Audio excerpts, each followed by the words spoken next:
Benvinguts i benvingudes a Dimarts Històries, una sèrie de podcasts produïts per l'Escola d'Art de la Diputació a Tortosa. El meu nom és Neus Miró, soc historiadora de l'art i comissària d'exposicions d'art contemporani. Ens trobarem cada tercer dimarts de cada mes per parlar de fotografia a nivell teòric, de les seves possibilitats, de la seva evolució i renaixements, de les diferents tipologies i mirades dels seus autors i autores i dels seus usos en el decurs de les dècades. Us recomano que abans de seguir escoltant reviseu els crèdits que acompanyen aquest podcast, ja que hi trobareu totes les referències que utilitzaré en el decurs de la xerrada, tant d'imatges com de textos.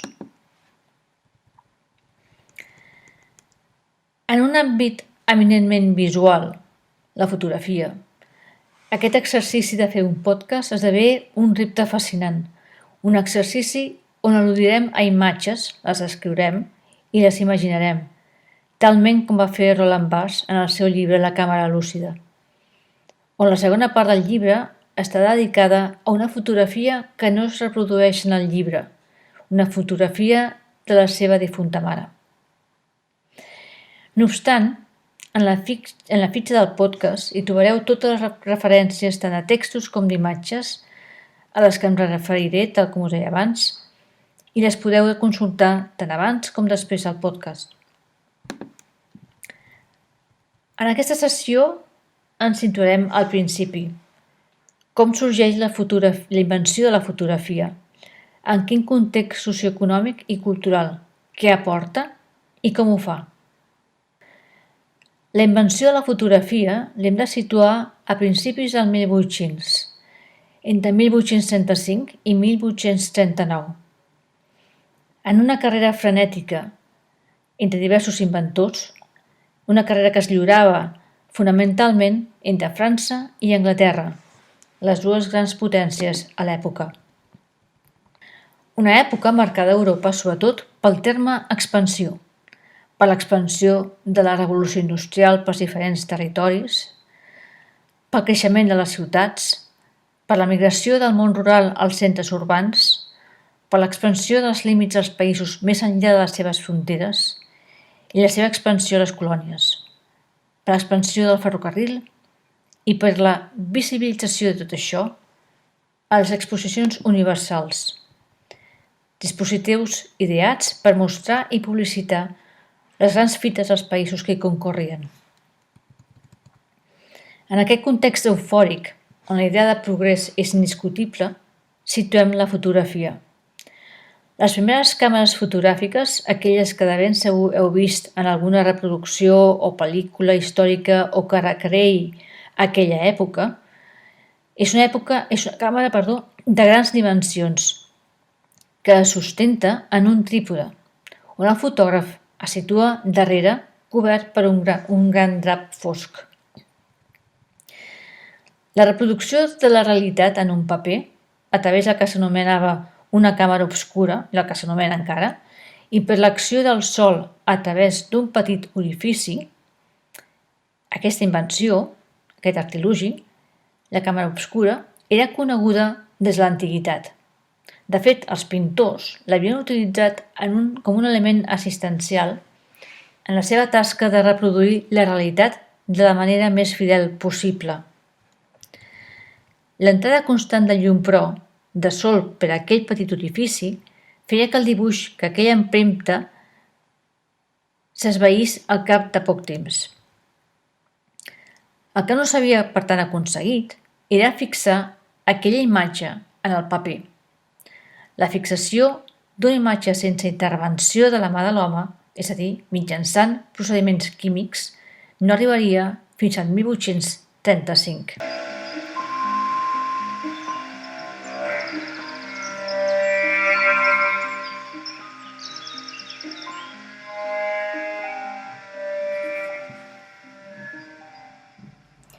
Aquesta fixació es va produir en primera instància en el que coneixem com a daguerrotip, l'invent de Louis Daguerre, d'on pren el nom, i de Joseph Niepce.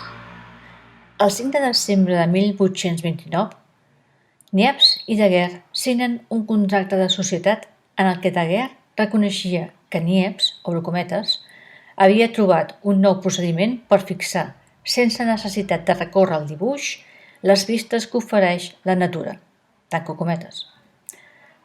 Els dos treballaven junts amb plaques sensibles a plata, coure i vidre. Niepce mor el 1833 i Daguerre finalment logra fixar la imatge en una placa amb l'ús del mercuri en 1835. Si mai heu vist un daguerrotip, però, són imatges en positiu, que es poden veure en una placa petita de plata o coure. Sovint són d'un retrat i en una capsa forrada en el seu interior de vellut. Són com petites joies, de fet. El daguerrotip no és fotografia perquè no es pot reproduir. No se'n poden fer còpies. La fotografia, tal com l'entenem, amb un negatiu a partir del qual es poden fer tantes còpies com es vulgui, no arribaria fins uns anys més tard, de la mà de l'anglès William Fox Talbot, i a partir de la seva invenció anomenada calotip, en el 1839. El seu llibre titulat The Pencil of Nature, i que podem traduir com el llapis de la natura, publicat en 1844, recull tot el procés per al qual arriba al seu invent i incorpora les seves fotografies. Aquest llibre és considerat com el primer llibre il·lustrat amb fotografies de la història. Parem-nos un moment en el títol d'aquest llibre, El llapis de la natura, ja que ens proporciona alguns dels trets amb els que s'ha caracteritzat i s'ha entès la fotografia i encara avui s'entén de manera errònia. Quin és el llapis? La llum. La llum que produeix la impressió sobre la placa, directament, sense intermediaris. El títol es refereix a la fotografia com si fos un acte natural. En cap moment es menciona la mà de l'home. I aquí és on trobem un dels primers trets que se li ha atribuït a la fotografia. L'objectivitat. El fet que sigui resultat d'un procés químic i mecànic l'exclou de la subjectivitat humana i dels seus interessos. Res però més lluny de la realitat, com veurem més endavant. Malgrat la fotografia sigui un procés mecànic i químic, l'autor o autora té molt a dir en el que mostra la imatge fotogràfica i com ho mostra. L'objectivitat, però, el fet que és una pràctica que diu la veritat, és una afirmació que encara ara es sosté. Una altra de les característiques de la fotografia és la seva reproductibilitat infinita. Això vol dir que és el primer mitjà que permet la reproducció sense límits? No, és clar que no. Les diferents tècniques de gravat ja ho havien permès. El que permet la fotografia és reproduir aquella imatge de la realitat produïda de manera objectiva, fideligna, per la natura, és a dir, sense presumpta intervenció directa de l'autor, totes les vegades que es vulgui. Es pot repetir de forma infinita.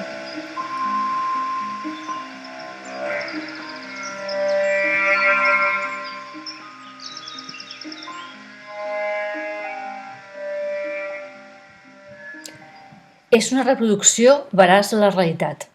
La fotografia sempre diu la veritat, afirmació que, com veurem més endavant, no és certa. Un altre element al que m'agradaria fer referència ara és l'aspecte temporal, el temps en relació a la imatge. A aquest aspecte hi tornarem sovint en aquestes càpsules. Ara, però, m'agradaria aturar-me en una de les variants del temps en fotografia, en aquella que es relaciona amb l'aspecte mecànic, tècnic. Si heu vist mai imatges fotogràfiques de vistes de ciutat realitzades cap a mitjans del 1800, com la que va fer Fox Talbot en 1844 de la Trafalgar Square, veureu que són una mica borroses i que no hi apareixen persones. No és que no hi hagués gent creuant la plaça, sinó que les exposicions a les plaques fotogràfiques eren de mitja hora, eren molt llargues, i per tant, els moviments dels vianants no deixaven empremta en la imatge que es produïa. Una altra qüestió relativa al temps i a la producció de la imatge es troba en el temps d'espera entre el dispar i el moment en què es pot gaudir de la imatge en si mateixa, de la fotografia resultant. Ara amb el mòbil és totalment de forma immediata, en seguida tenim la fotografia. També ho era amb la càmera Polaroid als anys 70 del segle XX, del segle passat. Però aquells temps eren hores, tal com també ho era amb els rodets analògics que havien de portar a la botiga i recollir al cap d'uns dies. El temps es dilatava entre el moment de fer la fotografia i el de veure el resultat. El títol de la càpsula d'avui, com recordareu, és La fotografia serveix per veure millor. No només la fotografia ens pot ajudar a veure millor, sinó també diferent. A l'excepció de veure millor, tenim els exercicis, per exemple, tant d'Edward Muybridge com d'Etienne Jules Marey. Tots dos capficats per estudiar el moviment tant de les persones com dels animals. Muybridge era un investigador nascut el 1830 al Regne Unit. Va començar treballant en la fabricació i ventes de llibres i no va ser fins més tard, el 1860, quan emigra als Estats Units, que s'introdueix en el món de la fotografia. D'ell és una de les imatges més conegudes i que de ben segur heu vist algun cop. El galop d'un cavall desglossat en els seus diferents moviments, cada imatge un moviment. Aquesta imatge, que es coneix com el cavall en moviment, va ser resultat d'una aposta entre dos aficionats als cavalls a Califòrnia. Per una banda, Leland Stanford, exgovernador de l'estat i poderós president de la Central Pacific, sostenia que hi havia un instant, durant el trot o el galop del cavall, en què el cavall no tocava el terra. L'altre grup, liderat per James Keene, president de la Borsa de Valors de San Francisco, defensava just el contrari. El cavall de la fotografia en qüestió es deia Occident, i si Muybridge va fer una primera imatge amb tots els moviments no va quedar prou clara, i no va ser fins a l'any següent, en 1873, i després de perfeccionar la seva tècnica, que en un seguit de 16 imatges consecutives es pot veure perfectament els moviments del cavall al galop i com en una de les imatges les 4 potes de l'animal estan en l'aire a la vegada. Per altra banda, a França, Etienne Jules Marey també estudia el moviment tant de les persones com dels animals, però amb una tècnica diferent a l'utilitzada per Muybridge. Si bé en el cas de Muybridge hom pot veure el moviment desglossat en una seqüència d'imatges diferenciades, en el cas de Marey, totes les imatges que composen el moviment es mostren de manera desglossada en una mateixa imatge. Aquests dos autors, sens dubte, ens mostren que la imatge fotogràfica, gràcies a la graduació de la velocitat de l'obturador de la càmera, permet veure els moviments a una velocitat que l'ull humà no pot. La fotografia, per tant, permetrà veure més. I en aquest sentit, aquestes descobertes seran aprofitades pels artistes visuals, pels pintors, sobretot pels futuristes capficats en la representació del moviment com a símbol i símptoma de la modernitat i el progrés, tal com s'hi referia en el darrer podcast Helena Blesa.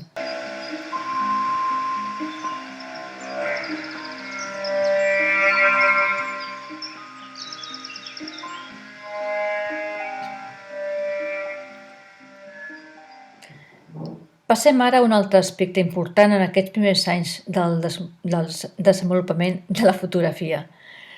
Els seus usos. Per a què s'utilitza la fotografia? Primerament s'utilitzarà per usos científics, tal com hem vist en el cas de Muybridge i Marey, per esbrinar com ens movem, quines parts del cos utilitzem. Aquests estudis, de fet, seran molt importants quan després de la Primera Guerra Mundial totes aquestes descobertes es puguin aplicar per la sanació dels ferits de guerra i per la construcció de pròtesis. Fox Talbot, per exemple, també era botànic i va utilitzar la fotografia per mostrar millor les espècies vegetals als seus alumnes a classe ja que, segons deia, era molt mal dibuixant. En pocs anys, però, començaran a proliferar a les ciutats els estudis fotogràfics, on la burgesia es podrà fer retrats individuals o de família.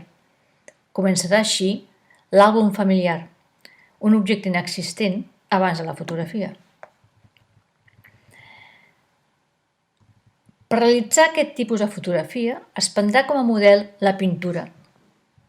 Els diàlegs entre fotografia i pintura seran constants, sobretot en els primers anys. La fotografia serà considerada com un mitjà menor, sense agència artística i d'autora de les altres arts. Tanmateix, però, actuarà com a revulsiu per a la pintura concretament. Perquè quina és la funció de la pintura a partir que existeix la fotografia? Pot ser la de simplement representar la realitat ara que hi ha un mitjà que ho fa de forma fidel i objectiva i perfecta?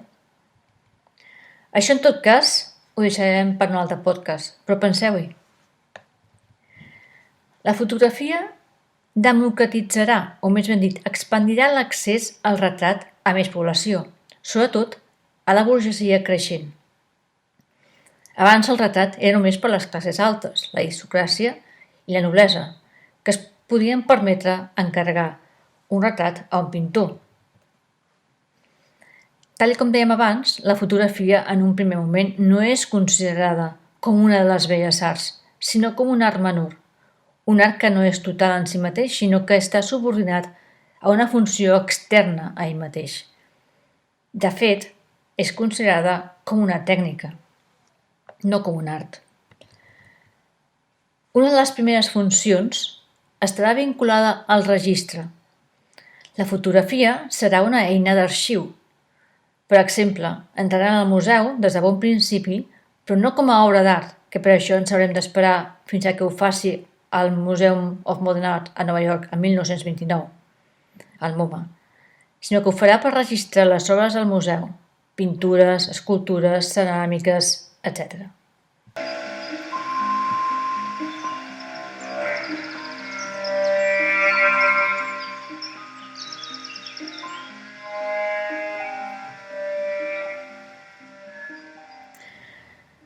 La fotografia, en la seva capacitat de registre de la realitat, serà testimoni de les grans fites de la humanitat a finals del segle XIX, de la construcció de grans ponts i torres, d'estacions de tren, de viatges a les antípodes i de terres llunyanes.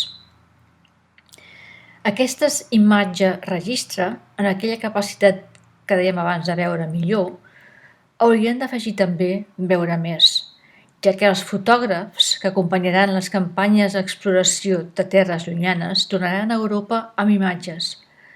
No només d'aquelles terres, sinó amb imatges de persones molt diferents a les europees, amb altres trets físics, amb altres costums i amb altres vestimentes. La fotografia ens presentarà l'altre, el que és diferent, no com havia fet la pintura mitjançant la representació, sinó amb un registre veraç. La fotografia serà testimoni d'allò que comença, però també de tot allò que s'acaba. Un exemple d'això són les imatges del fotògraf francès Eugène Atget. Nascut al 1857 i després de diverses professions inclosa i la de pintor, Atget farà fotografies als carrers de París de les seves botigues i cantonades, d'un París a finals del segle XIX i principis del segle XX que està a punt de desaparèixer. A partir de 1898, institucions com el Musée Carnavalet i la Bibliothèque Historique de la Ville de Paris van comprar les seves fotografies i aquesta darrera institució li va encarregar al voltant de 1906 fotografiar sistemàticament els edificis antics de París, amb la voluntat de mantenir el seu registre, la seva documentació. Dèiem que la fotografia també ens mostrarà l'entorn de forma diferent. Efectivament, amb la nostra visió frontal i la nostra alçada, percebem la realitat que ens envolta d'una determinada manera. L'aproximació dels constructivistes russos ens mostraran la realitat d'una altra forma i la fixaran en la fotografia. Per exemple, en la imatge d'Alexander Rodchenko, dona al telèfon de 1928, es pot veure des damunt una dona que parla des d'un telèfon públic.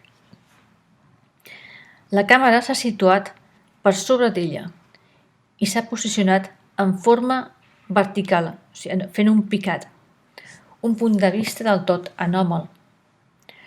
Un altre exemple d'un exercici similar el trobem en la fotografia de Laszlo Moholy-Nagy, titulada From the Radio Tower Berlin, de 1928 també, on la imatge és presa des d'un dels punts més alts de la torre i en picat també, en sentit vertical.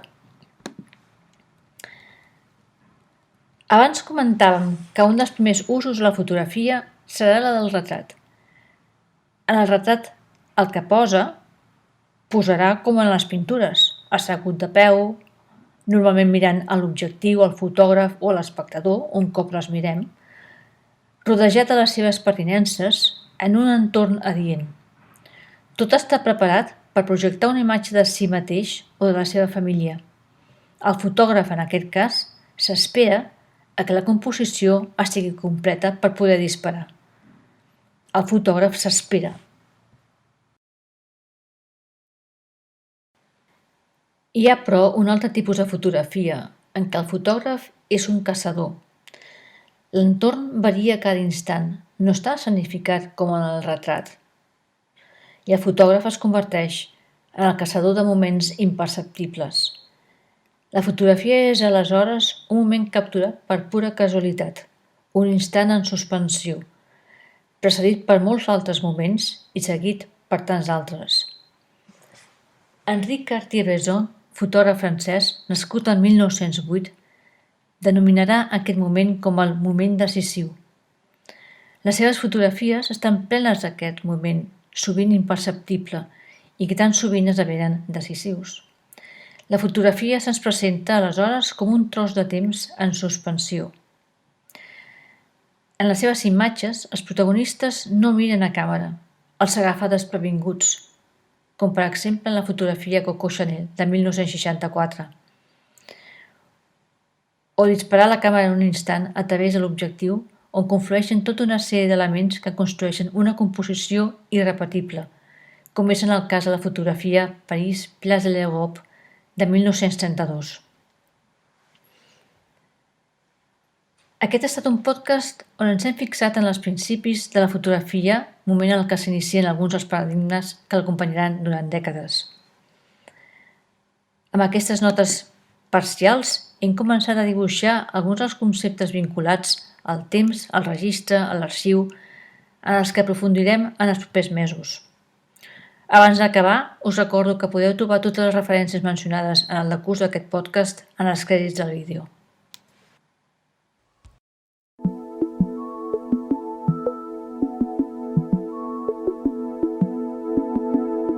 Bon dia, bona tarda, bona nit. Heu escoltat Dimarts Històries, un podcast il·lustrat de l'Escola d'Art de la Diputació a Tortosa, per conèixer, descobrir, entendre i aproximar-te a personatges, llenguatges i relats de l'art, la cultura i el pensament.